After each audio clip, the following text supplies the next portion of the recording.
لا شريك له. الله أكبر الله أكبر ولله الحمد. الحمد لله حمدا يوافي نعمه ويكافئ مزيده. سبحانك اللهم لا أحصي ثناء عليك أنت كما أثنيت على نفسك. وأشهد أن لا إله إلا الله وحده لا شريك له. وأشهد أن سيدنا ونبينا محمدا عبده ورسوله صلى الله عليه وآله وصحبه ومن تبعهم بإحسان إلى يوم الدين. وأوصيكم ونفسي بتقوى الله عز وجل. Brothers and sisters in Islam, we're gathered here today to celebrate Eid al-Adha, to celebrate the sacrifice that Ibrahim alayhi salam, our father, he offered when Allah Azza wa Jalla commanded him without asking any question. He was willing and ready to sacrifice his son. And his son said, Ya Abati if'al ma tu'mar, oh my father, do as you are commanded to do. Satajiduni insha'Allahu min as-sabirin. You will find me indeed under your knife to be amongst those who are patient. So this day reminds us of sacrifice, of unconditional surrender to Allah subhanahu wa ta'ala. But when Allah subhanahu wa ta'ala determines something for us, when He commands us to do something, then there are no questions asked. There are no reasons that then we want to know behind it and the wisdom behind it and all of that. Once we are certain that something is the command of Allah subhanahu wa ta'ala, then we go along with it and we submit to the will of Allah subhanahu wa ta'ala. So the sacrifice, and the spirit of sacrifice is something that the humans in today's world need. Our problems as a whole, as a humanity, as the human race can be traced back to this idea of this lack of sacrifice, that we do not have in ourselves the courage and the wisdom and the goodness to sacrifice. By and large, the spirit of sacrifice is missing. And what is reigning supreme is the spirit of selfishness, and to always focus on oneself, and to focus on what's in it for me. And so that's what's missing from our world today. That's what's missing in the Muslims today. And a lot of our problems can be traced back to this lack of the spirit of sacrifice. وَيُؤْثِرُونَ عَلَىٰ أَنفُسِهِمْ وَلَوْ كَانَ بِهِمْ خَصَاصَةٌ. This is one of the characteristics of the believers, that they prefer others over themselves. This is something that we can teach others, but this is something that we cannot teach others if we ourselves don't practice it. If we amongst ourselves don't have the spirit of sacrifice. If we cannot prefer others over ourselves, that we cannot teach this message to others who would look up to us and emulate our character and our selflessness and our sacrifice. So today when we're having a problem with our narrative as Muslims in this country, and we cannot tell our own story, and we are not in charge and in control of our own narrative, a lot of it has to do not with Islamophobia, not with the fact that we have a lot of people that look down upon us and that wish harm upon us and that are our enemies. A lot of it can be traced back to our own lack of connection with Allah subhanahu wa ta'ala, one of the main fruits of which is this spirit of sacrifice. That's what we're lacking today. If we are coherent in that message, in the expression of the message of Islam, by words and deeds, then Allah subhanahu wa ta'ala said, وَلَا تَهِنُوا وَلَا تَحْزَنُوا وَأَنْتُمُ الْأَعْلَوْنَ. You are the highest, you are the most beloved of Allah subhanahu wa ta'ala, because you have called and you have been called and you answered to the call of Allah subhanahu wa ta'ala. You are the ones that are called khayra ummah. So we have that, but we do not appreciate it, and we don't practice it, so our narrative has been hijacked from us. Our story is being told by others. 50% of Americans think that Muslims are dangerous. 50% of Americans think that, probably more than that, more than 50% think that Islamic values are incompatible with American values, and by American values we mean liberty and peace and justice and opportunity, which are all Islamic values. But they think because that narrative is not told by us, someone else has painted the picture for them. Someone else is giving them the information about Islam, because we are too busy fighting amongst ourselves. And so we can trace all of this back to a lack of that spirit of sacrifice and accommodation and of humility that we sometimes have to just step back and understand that maybe I'm wrong, maybe the other person is right. Even if they're right, even if I'm right and they're wrong, there is no shame and no harm, and stepping back for the larger good of the community, for the larger good that we have for awesome humanity.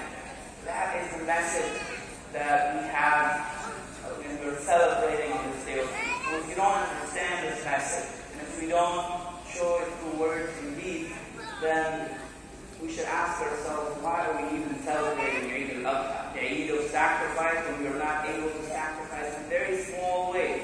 Very, very small ways. How can we sacrifice the biggest sacrifice? How can we celebrate the biggest sacrifice, which was that of Ibrahim alayhi salam, willing to sacrifice his son for the sake of Allah subhanahu wa ta'ala.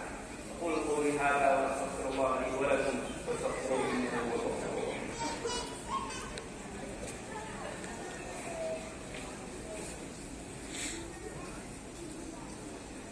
الحمد لله وحده والصلاة والسلام على من لا نبي بعده وآله وصحبه ومن تبعهم بإحسان إلى يوم الدين.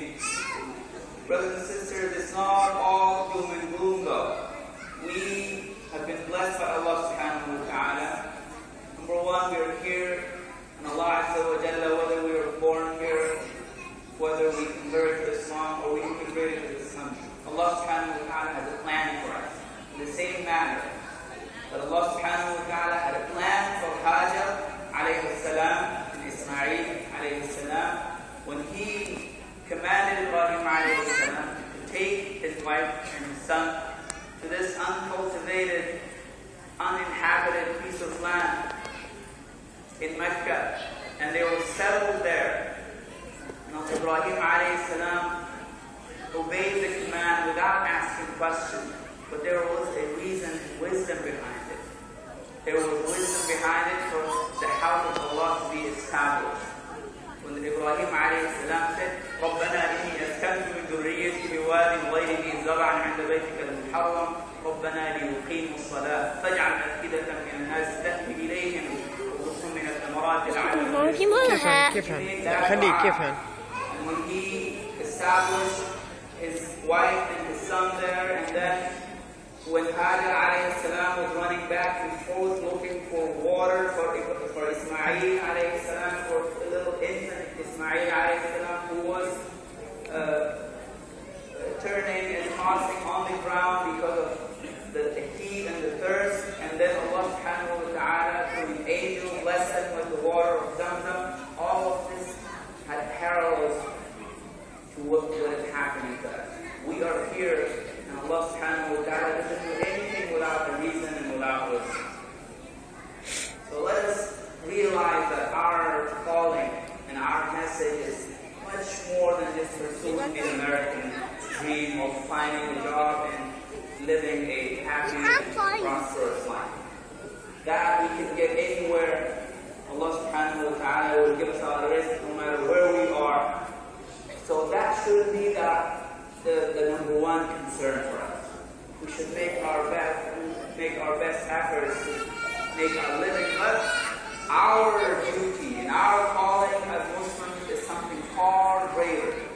It is to call others to Allah subhanahu wa ta'ala. We are established here to be models of good humanity, what it is that makes a good human being, what a true and real good character means. That's what we should be examples of. وَإِنَّكَ لَعَلَىٰ خُلُقٍ عَظِيمٍ. Allah subhanahu wa ta'ala said of Prophet sallallahu alayhi wa sallam, who's be our role model, that he's on the highest pedestal of character, and that is something that we should exemplify.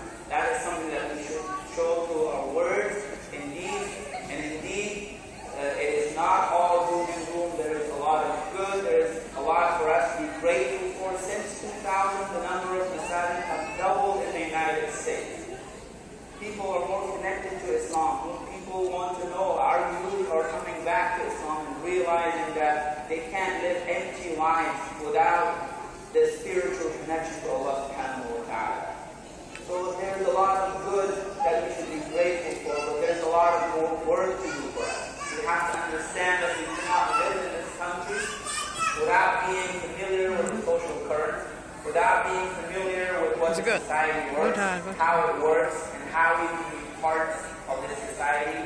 One of the most important ways being for us to be part of the large society is to vote. And if we don't vote, that's fine. Some people may not be politically inclined, but to be engaged in other civic ways and to be engaged with our neighbors, with the churches that are in our neighborhood, to be involved with others, not to insulate ourselves and separate ourselves, because that's not what the Prophet ﷺ did. He didn't separate himself from the people in Mecca. He didn't erect walls and he said, I'm going to live here. They were forced to Shia to Abi Talib.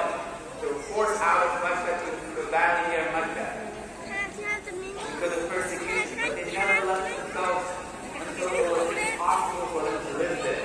They wanted to be part and parcel of the society in which they lived, and that society was a society of idol worshippers. They didn't participate with them in the worship of idols, but in anything and everything good, the Prophet ﷺ was willing to work together with them. And we should be willing to work together with everyone in this country in anything good and beneficial to humanity, inshallah. And that can be done when we understand how society works, and for that, we have to make space for our youth.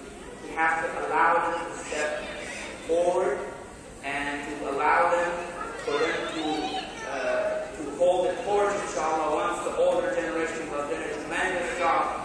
But it's time for them to step aside and allow the younger blood to be infused so that they can transform our communities, inshallah, with the vigor and the energy that they have, and the understanding of the culture that they have, and with the baggage that they don't have, inshallah. Let us make dua to Allah subhanahu wa ta'ala to give us tawfiq and accept our salah and our ibadat on this blessed beautiful day, accept our sacrifice, whether we offer it here or we offer it through proxies in other parts of the world. Allah subhanahu wa ta'ala accept our ibadat, make us an ummah that's a role model for the rest of humanity, make us good, active citizens of this country, and make us people who others will look up to for anything and everything good, because Islam is nothing but good. Islam is nothing but compassion and mercy. Ya Allah, forgive us and forgive our sins, forgive our forefathers and fathers and our mothers, and bless us, bless our families, bless our businesses, bless our jobs, bless us in our endeavors, and make us and give us the tawfiq to connect to you and to come back to you, because that connection is all within. We just need to revive it, inshallah. اللهم اغفر لنا ذنوبنا واسرافنا في امرنا وتقبلنا يا رب العالمين. اللهم انك عفو تحب العفو عنا واغفر لنا ولوالدينا ولمشايخنا ولجميع المؤمنين والمؤمنات والمسلمين والمسلمات الاحياء منهم. اللهم ربنا اتنا في الدنيا حسنه وفي الاخره حسنه وقنا عذاب النار. وصلى الله تعالى على نبينا محمد واله وصحبه اجمعين. الله اكبر الله اكبر لا اله الا الله والله اكبر الله اكبر ولله الحمد.